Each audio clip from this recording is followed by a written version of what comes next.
बच्चों, आज की क्लास में आप लोगों का स्वागत है और हम लोग वेक्टर चैप्टर में आज आगे बढ़ते हैं और देखते हैं कि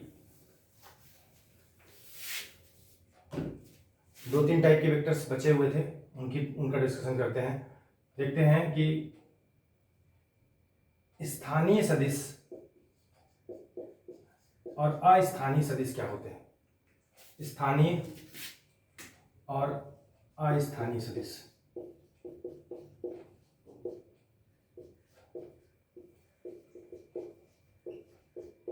मेरा ख्याल ये 8 नंबर या 9 नंबर का होगा, देख लीजिएगा, नंबरिंग कर लीजिएगा। स्थानीय और अस्थानीय सदिश को इंग्लिश में बोलते हैं लोकलाइज्ड, या इसी को हम पोलर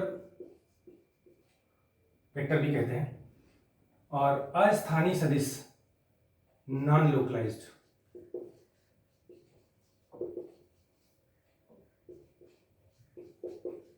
सदिश को इंग्लिश में वेक्टर कहा जाता है और स्थानीय को लोकलाइज्ड या पोलर कहते हैं, या स्थानीय यानी कि नॉन लोकलाइज्ड। तो जैसा कि नाम से स्पष्ट समझ में आ रहा है कि यदि किसी वेक्टर की टेल पॉइंट पूंछ बिंदु या हेड शीर्ष बिंदु 3 डायमेंशनल स्पेस के किसी बिंदु से संबंधित हो, जुड़ा हो, और हम इस वेक्टर को आगे पीछे इसके समांतर खिसका न सकें। यदि किसी सदिश की पूंछ या शीर्ष 3 डायमेंशनल स्पेस के किसी particular coordinate x1 y1 z1 या x2 y2 z2 इनसे संबंधित हो, तो ये वेक्टर फिर आगे पीछे खिसकाया नहीं जा सकता, तब ये वेक्टर स्थानीय सदिश या लोकलाइज्ड वेक्टर कहलाता है। जैसे आप क्रिकेट में देखते हो, धोनी, MS धोनी रांची के, झारखंड रांची के हैं, वहाँ रहते हैं। तो अगर रांची में क्रिकेट का कोई वनडे गेम या कोई गेम चल रहा हो, तो कमेंटेटर क्या बोलता है कि Dhoni is the local boy, is the localized person for this match. यानी कि अब जैसे वीरेंद्र सहवाग थे तो दिल्ली के थे, दिल्ली से खेलते थे। तो दिल्ली में अगर मैच हो रहा है फिरोज शाह कोटला मैदान में, तो Virender Sehwag was the localized boy या local boy for that match. उस मैच के लिए वो लोकलाइज्ड थे या लोकल थे, मतलब लोग वहाँ के लोकल बॉय थे। तो आप समझ पा रहे होंगे, यदि कोई व्यक्ति या कोई वस्तु किसी पर्टिकुलर जगह, जैसे अब भदोही है, भदोही में बनारस के पास पड़ता है, कालीन बनता है। तो कालीन, कारपेट, कालीन जो है वो भदोही के लिए लोकलाइज्ड वस्तु हो गई। बनती वैसे बहुत जगह है, बट सबसे ज़्यादा फेमस भदोही की है। तो आप समझ पा रहे होंगे लोकलाइज्ड शब्द का मतलब क्या है। और लोकलाइज्ड शब्द का मतलब है कि यदि कोई किसी वेक्टर की पूंछ या शीर्ष 3 डायमेंशनल स्पेस के किसी बिंदु से संबंधित हो, जुड़ी हो, संबद्ध हो, एसोसिएटेड हो, तो हम उसको लोकलाइज्ड वेक्टर कहते हैं। अस्थानीय सदिश उसी का ठीक उल्टा है, नॉन लोकलाइज्ड। यदि कोई वेक्टर अपनी क्रिया रेखा के समांतर आगे पीछे खिसकाया जा सके, यानी कि उसकी पूंछ या शीर्ष में से कोई भी बिंदु किसी पर्टिकुलर बिंदु से, पॉइंट से संबद्ध या जुड़ा नहीं है, तो ऐसे सदिश को हम कहते हैं नॉन लोकलाइज्ड सदिश। एग्जाम्पल के तौर पर, जैसे एक ये ब्लॉक रखा हुआ है, तो इस ब्लॉक के ऊपर अगर हम पीछे से बल लगाएं, बाईं तरफ से, लेफ्ट साइड से बल लगाएं, तो ये ब्लॉक स्टेबल पे चलने लगेगा एक निश्चित त्वरण से। यदि क्योंकि इसका एक निश्चित द्रव्यमान है, तो इसका त्वरण आ जाएगा A=F/m, न्यूटन के 2 नियम से। तो अगर हम इस ब्लॉक को पुश करें, धक्का दें, तब भी उतने त्वरण से चलेगा। और अगर हम यहां से बल लगाने के बजाय यहां से रस्सी से बांध के खींचें, पुल करें, पुश करने के बजाय पुल करें, तब भी त्वरण तो उतना ही उत्पन्न होगा। यानी कि हमने देखो बल को उसकी क्रिया रेखा के समांतर खिसका दिया। पहले बल हमने बाईं तरफ से लगाया पुश करने के लिए, तब भी उतना ही त्वरण प्राप्त हुआ, उतने ही त्वरण से वस्तु चलने लगी। और अगर हमने इस बल को हटा करके यहाँ खिसका दिया और क्रिया बिंदु यहाँ पे ला दिया, बल का क्रिया बिंदु यहाँ के बजाय यहाँ ला दिया, अब हमने यहाँ पे बल लगाया, रस्सी से बांध के खींच रहे हैं, तब भी उतना ही त्वरण उत्पन्न होगा, त्वरण सेम ही होगा, विस्थापन भी सेम ही होगा, समान समय अंतराल में वेग भी समान प्राप्त होगा। तो आप देख रहे हैं हम बल को आगे पीछे क्रिया रेखा के समांतर खिसका सकते हैं, यानी कि यहाँ पर बल जो है अस्थानीय सदिश है। अब मैं स्थानीय सदिश का एक एग्जांपल दे रहा हूं। जैसे कोई आवेश है, इसकी चारों तरफ विद्युत क्षेत्र उत्पन्न हो जाता है, तो विद्युत क्षेत्र किसी बिंदु पर यदि निकालने के लिए कहा जाए तो विद्युत क्षेत्र निकालने का सूत्र होता है, आप इंटर में पढ़ोगे, इंटर में मैं पढ़ाऊंगा, 1/4πε0 Q/r²। ये तो परिमाण हो गया और दिशा आर कैप से व्यक्त की जाती है। अगर आर कैप इकाई सदिश है, इस आवेश और इस बिंदु को जोड़ने वाला कनेक्टिंग वेक्टर की दिशा में इकाई सदिश एकांक सदिश आर कैप है, तो इस तरीके से हम लोग ई वेक्टर को लिखते हैं। अब देखिए, ये इस बिंदु पर निकाला गया ई वेक्टर का मान इस बिंदु से संबंधित है। अगर बिंदु बदल जाएगा, अब इस बिंदु को, ये मान इस बिंदु पर है, अगर हम चाहे भी तो इस ई वेक्टर जिसको मैं चित्र में प्रदर्शित कर रहा हूं, अब मैं इस वेक्टर की पूंछ यहां से इस बिंदु पर संबद्ध है, जुड़ी है, इसको मैं आगे पीछे नहीं खिसका सकता, ये आगे पीछे नहीं खिसकाया जा सकता, क्योंकि अगर मैं इसको खिसका दूंगा, पूंछ बिंदु यहां पहुंच जाएगी ना, तो फिर ये ई वेक्टर का मान ही चेंज हो जाएगा, पोजीशन ही पॉइंट की चेंज हो जाएगी। यानी कि इलेक्ट्रिक फील्ड वेक्टर किसी बिंदु पर निकाला जाता है, और जो भी वेक्टर किसी बिंदु पर निकाला जाता है, बिंदु से संबद्ध हो जाता है, वो लोकलाइज्ड वेक्टर हो जाता है। तो आप देख रहे हैं electric field vector localized vector है।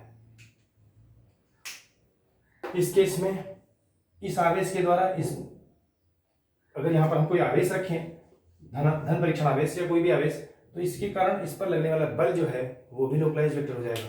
गौर करिएगा, बल जो है कहीं कहीं पर नॉन लोकलाइज्ड भी होता है, कहीं कहीं पर लोकलाइज्ड होता है। अब जैसे देखिए, हम दूसरा एग्जांपल यहाँ पे दे रहे हैं, दूसरा एग्जांपल यहीं पे दे रहे हैं। अगर हम इस ब्लॉक को यहाँ पर कोई हार्डिल लगा करके फिक्स, कोई हार्डिल लगा कर रोक दें और इधर से बल लगाएं, तो अब ब्लॉक चल तो पाएगा नहीं। बल लगाओगे, अगर सेंटर ऑफ मास पे के अनुदिश बल लगा रहे हो, तो ये इस बिंदु के परितः ऐसे पलटने की स्थिति में आने लगेगा जब ज्यादा बल बढ़ाओगे, बल को बढ़ाओगे। अब अगर हम इस बल को थोड़ा समांतर, इसी क्रिया रेखा के समांतर ऊपर या नीचे खिसका दें, तो आप देख रहे हैं कि ये इस बिंदु के परितः बलाघूर्ण, इस बल वही है, बल का परिमाण मैंने वही रखा है, लेकिन मैंने इसको समांतर खिसका दिया है। अब आप देखो इसकी क्रिया रेखा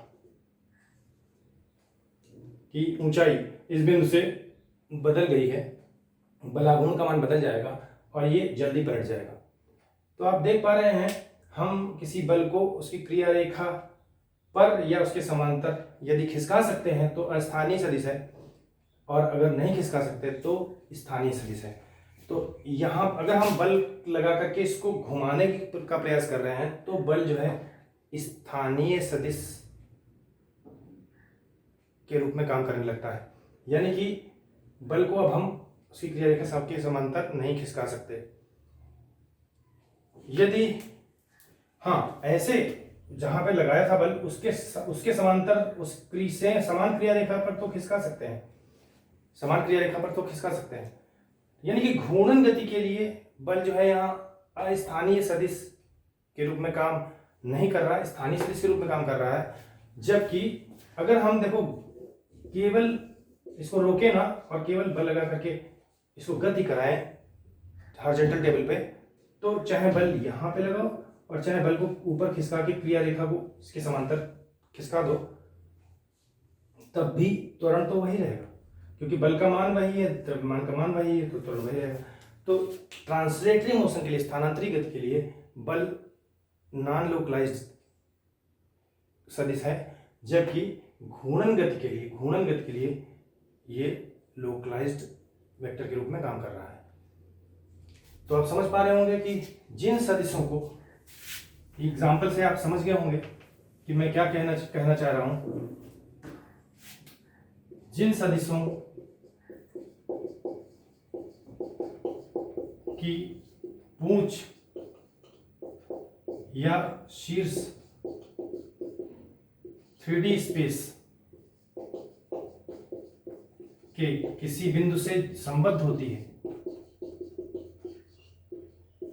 से जुड़ी होती है या संबद्ध होती है,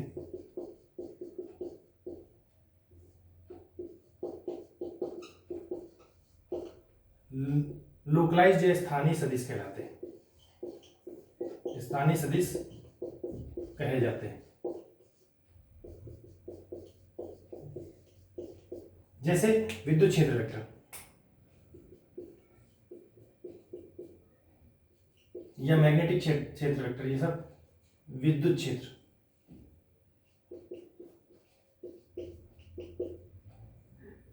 चुंबकीय क्षेत्र,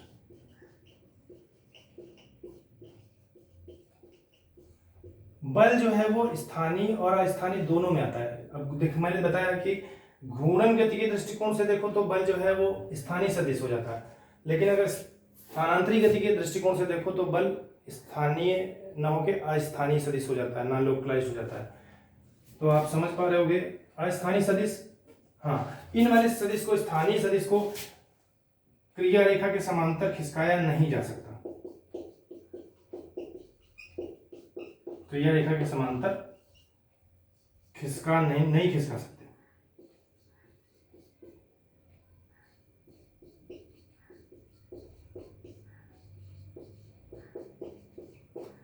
लेकिन अस्थानीय सदिश वो सदिश होते हैं, वे सदिश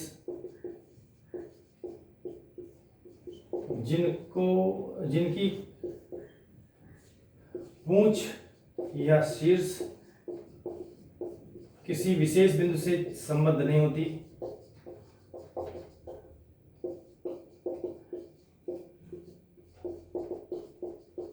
संबद्ध नहीं होती,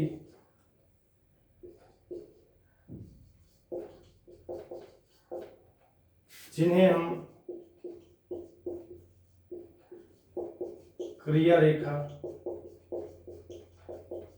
के समांतर खिसका सकते हैं।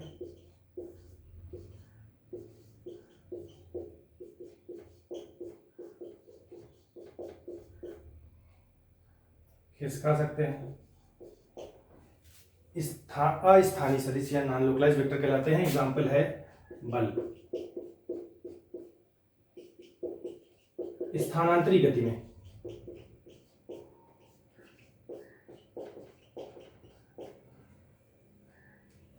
ठीक है, तो स्थानीय अस्थानीय सदिश क्या होते हैं आपको स्पष्ट हो गया होगा। आगे बढ़ते हैं और देखते हैं स्थित सदिश और विस्थापन सदिश क्या होता है।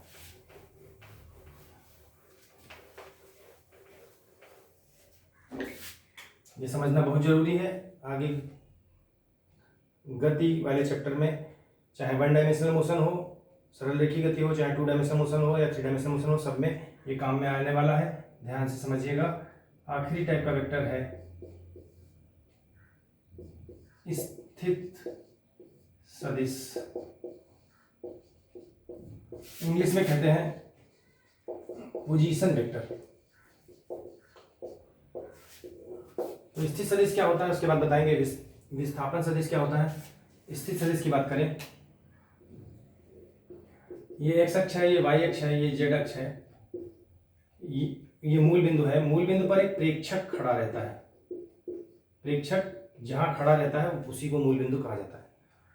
तो मूल बिंदु पर एक प्रेक्षक खड़ा है, एक ऑब्जर्वर खड़ा है, कोई व्यक्ति खड़ा है जो कि किसी कण को गति करते हुए देख रहा है। अब ये एक कण है जो इस पथ पर चल रहा है। ये पथ सीधी रेखा भी हो सकता है, वक्री गति भी हो सकती है, किसी वक्राकार मार्ग पे भी गति हो रही हो सकती है।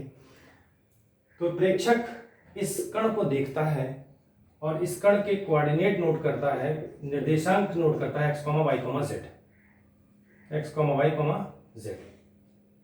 अगर हम O बिंदु से P बिंदु को कनेक्ट करें तो कण की किसी समय t पर, जब इस प्रेक्षक की घड़ी में t समय हुआ है, उस वक्त इसकी कोऑर्डिनेट इसने नोट किए हैं x, y, z। अब अंडरस्टूड सी बात है कि आप अगर x अक्ष पे लंब गिराओ तो ये दूरी x है, ये x है, फिर y अक्ष पे लंब गिराओ इधर से तो ये दूरी y है, z अक्ष पे लंब गिराओ तो वो z है। तो x अक्ष की तरफ x दूरी चलो, फिर y अक्ष की तरफ y दूरी चलो और फिर z अक्ष की तरफ z दूरी चलो, तो यहाँ पहुंचोगे। ये 3 डायमेंशन में पॉइंट P है, यहाँ पर बिंदु है ये P, और यहाँ पर कण t समय पर है। तो t समय पर कण P बिंदु से गुजर रहा है, यानी कि P बिंदु पर है t समय पर, तो प्रेक्षक के अनुसार इस कण की स्थिति बताने वाला जो सदिश है, पोजीशन बताने वाला जो सदिश है, वो OP वेक्टर है। मैंने कनेक्ट किया हुआ है। तो चित्र में OP वेक्टर, इसको मैं R वेक्टर से लिख रहा हूँ, इस वेक्टर को मैं R वेक्टर से लिख रहा हूँ। OP वेक्टर जो कि R वेक्टर से लिखा जा रहा है, यही इस कण की t समय पर स्थिति बताने वाला स्थित सदिश है, पोजीशन बताने वाला स्थित सदिश है। तो OP वेक्टर का मान हम लोग लिख सकते हैं xi cap plus yj cap plus zk cap. यदि x दूरी में x अक्ष की तरफ चली गई दूरी x को i कैप से गुणा करें तो x वेक्टर बन जाएगा, ये x वेक्टर बन जाएगा। अब x वेक्टर के आगे हेड पर y वेक्टर जोड़ो और y वेक्टर के हेड पर z वेक्टर जोड़ो, तो फाइनली O से P को कनेक्ट करने वाला वेक्टर आ जाएगा। 3 डायमेंशन में पिक्चर बनी है, इसको इमेजिन करना पड़ेगा आपको। तो आप समझ पा रहे होंगे स्थित सदिश को कोऑर्डिनेट्स x y z के पदों में ऐसे लिखा जाता है, x को i कैप से, y को j कैप से, z को k कैप से गुणा करके जोड़ देते हैं, तो स्थित सदिश OP वेक्टर यानी R वेक्टर का मान कोऑर्डिनेट्स के पदों में निकल आता है। गौर करिएगा, मैं बता चुका हूं कि x अक्ष की दिशा में i कैप और y दिशा में j कैप और z दिशा में k कैप इकाई सदिश, एकांक सदिश वैज्ञानिकों ने मान रखे हैं। तो आगे बढ़ते हैं और देखते हैं विस्थापन सदिश। विस्थापन सदिश, इसको इंग्लिश में कहते हैं डिस्प्लेसमेंट वेक्टर।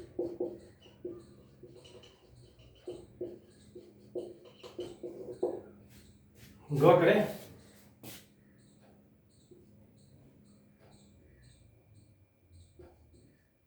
हाँ, डिस्प्लेसमेंट वेक्टर यदि कण P बिंदु से Q बिंदु तक ट्रेवल कर गया, गति कर गया डेल्टा टी समय अंतराल में, छोटे समय अंतराल डेल्टा टी में कण P से Q तक गति कर गया और Q पर पहुंच गया, तो घड़ी में जब t प्लस डेल्टा टी समय हुआ है, इस प्रेक्षक की घड़ी में जब t प्लस डेल्टा टी समय हुआ है, उस वक्त कण Q बिंदु पे पहुंच चुका है।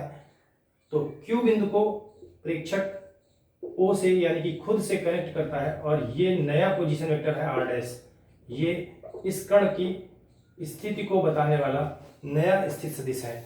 यदि Q बिंदु के coordinate x dash y dash z dash हैं, तो हम लोग OQ वेक्टर जो कि r डैश वेक्टर है उसको x dash i cap plus y dash j cap plus z dash k cap ऐसे लिख सकते हैं।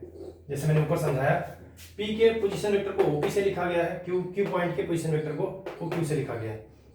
अब देखिएगा, प्रारंभिक बिंदु P है, इस यात्रा में, इस जर्नी में प्रारंभिक बिंदु P है, अंतिम बिंदु Q है।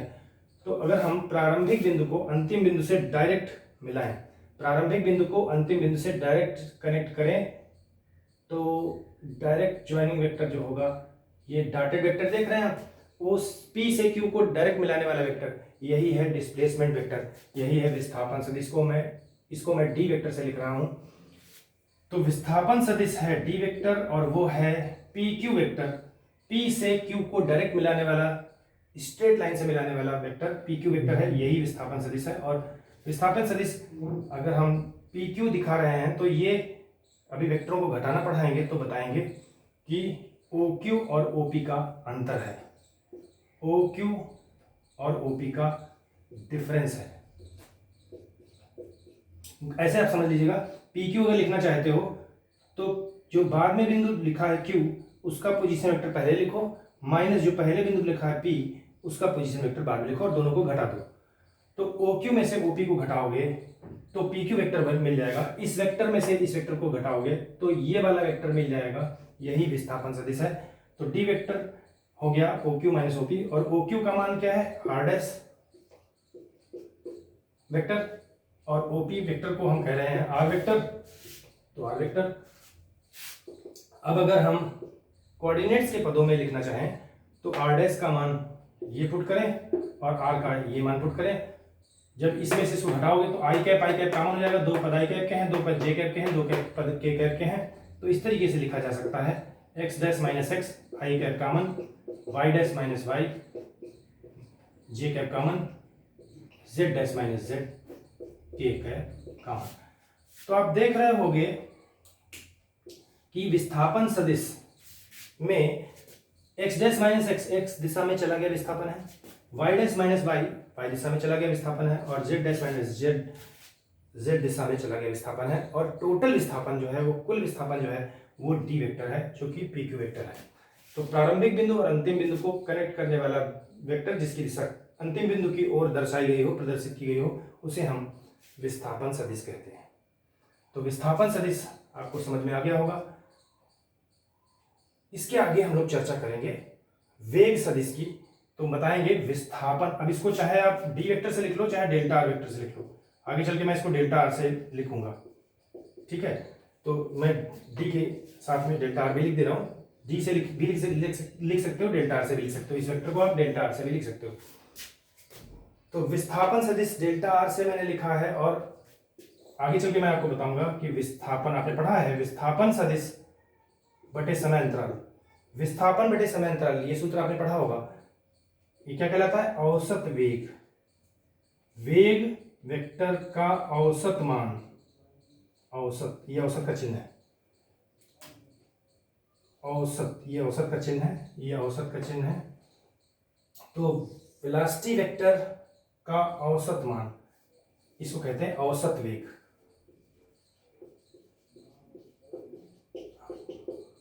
ये P से Q तक की यात्रा का कण का औसत वेग है, एवरेज वेलोसिटी है, डेल्टा आर पान डेल्टा टी, कुल विस्थापन बटे कुल समय अंतराल। यदि मैं लिमिट लगा दूं, आगे पढ़ाऊंगा इसी के, यदि मैं लिमिट लगा दूं delta T tending to zero, यदि मैं जो समय अंतराल P से Q तक जाने का है डेल्टा टी, इसको बहुत छोटा कर दूं, अति सूक्ष्म, अनंत सूक्ष्म, तो delta T tending to zero limit लगाने पर डेल्टा आर पान डेल्टा टी का मान तात्क्षणिक वेग बन जाता है। इसी को हम तात्क्षणिक वेग कहने लगते हैं। डेल्टा डेल्टा की जगह डी डी लिख देते हैं। एक्चुअली जब समय अंतराल बहुत छोटा होता है तो ये जो विस्थापन है ये भी बहुत छोटा होता है, क्योंकि क्यू बिंदु पी के बहुत करीब होता है। कुछ ऐसी स्थितियां रहती है, ये पी है, इसके पड़ोस में ये क्यू है, बहुत ही पड़ोस में, तो ये आर वेक्टर है, ये आर डैश वेक्टर है, और ये कनेक्टिंग वेक्टर, जो ये कनेक्टिंग वेक्टर है छोटा सा, ये जो कनेक्टिंग वेक्टर है पी और क्यू को कनेक्ट करने वाला छोटा सा वेक्टर, ये वेक्टर डी आर वेक्टर लिखा जाता है। जब ये बड़ा था इसको हम डेल्टा आर लिख रहे थे, डेल्टा आर वेक्टर लिख रहे थे, अब ये बहुत छोटा हो गया, इसको डी आर लिख रहे हैं। बहुत छोटे समय अंतराल में डेल्टा की जगह डी लिखा जाता है, तो बहुत छोटे समय अंतराल को डी टी से लिखते हैं और बहुत छोटे विस्थापन को डी आर से लिखते हैं। समझ गए होंगे आप, डेल्टा डेल्टा की जगह डी डी अक्षर यूज किया जा रहा है। तो अति सूक्ष्म विस्थापन, very small, infinitely small displacement upon very small time interval, इन दोनों के रेशियो को कहते हैं, क्या कहते हैं इन दोनों के रेशियो को? लिखा वही है विस्थापन बटे समय अंतराल, लेकिन ये विस्थापन और समय अंतराल दोनों ही बहुत छोटे हैं, बहुत छोटे। तो इन दोनों का रेशियो कहलाता है तात्क्षणिक वेग, इसको कहते हैं तात्क्षणिक वेग। यानी कि किसी पर्टिकुलर क्षण पर, किसी पर्टिकुलर टाइम पर, यानी कि किसी पर्टिकुलर बिंदु पर कण का वेग। तो आप समझ पा रहे होंगे P से Q तक जा रहा है कण, और समय अंतराल यदि बहुत छोटा हो, delta T tending to zero हो, और समय अंतराल ये dt बन जाए, बहुत छोटा हो, तो ये डिस्प्लेसमेंट बहुत छोटा dr हो जाएगा, और तब dr और dt के अनुपात को तात्क्षणिक वेग कहेंगे, क्योंकि तब Q बिंदु P के बहुत करीब होगा, इतना करीब होगा कि ये कह सकते हो कि Q और P में कोई फर्क ही नहीं, P और Q लगभग कोइंसाइड करेंगे, तो Q बिंदु जो होगा वो P की तरफ अप्रोच करेगा। When delta t is approaching towards zero, Q is approaching towards P, यानी कि Q और P फिर अलग अलग बिंदु नहीं होंगे, इतना करीब होंगे कि उनको एक ही बिंदु कहा जा सकता है। तो आप समझ पा रहे होंगे ये जो तात्क्षणिक वेग है ये किसी बिंदु पर, पर्टिकुलर बिंदु पर, किसी पर्टिकुलर टाइम पर वेग है। ये वेग है पी बिंदु पर, क्योंकि क्यू और पी कोइंसाइड कर रहे हैं। तो ये है ताक्षणिक वेग, ये है किसी बिंदु पर वेग, किसी पर्टिकुलर समय पर वेग, इसको ताक्षणिक वेग कहते हैं। और ये है औसत वेग। औसत वेग बड़े समय अंतराल में निकाला जाता है। ये पूरी यात्रा के दौरान, पी से क्यू तक की यात्रा के दौरान सभी बिंदुओं पर वेगों का औसत है। ये वेगों का औसत मान है। तो अंतर समझिएगा, औसत वेग और ताक्षणिक वेग में क्या अंतर है, समझ में आ रहा होगा। इसके आगे हम लोग चर्चा करेंगे। नेक्स्ट वीडियो में बताएंगे दो वेक्टरों को कैसे जोड़ते हैं, एडिशन ऑफ टू वेक्टर्स।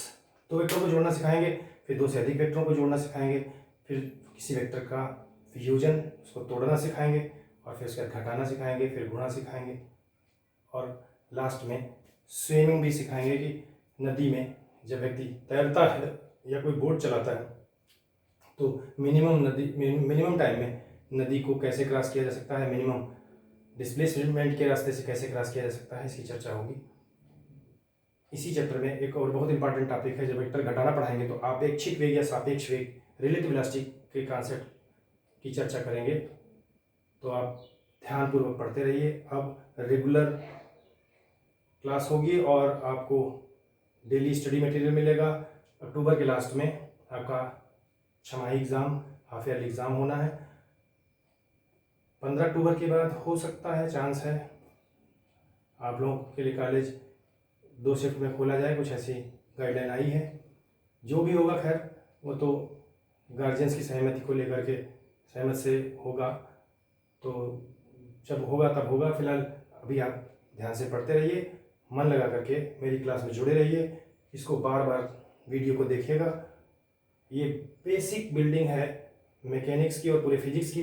अगर आपको वेक्टर चैप्टर पूरे ढंग से समझ में आ गया तो आपको पूरी फिजिक्स समझ में आ जाएगी, और अगर वेक्टर चैप्टर ठीक से नहीं समझ में आया तो पूरी फिजिक्स नहीं समझ में आएगी। इसलिए ध्यानपूर्वक वीडियो को 2-3 बार जरूर देखिएगा। धन्यवाद।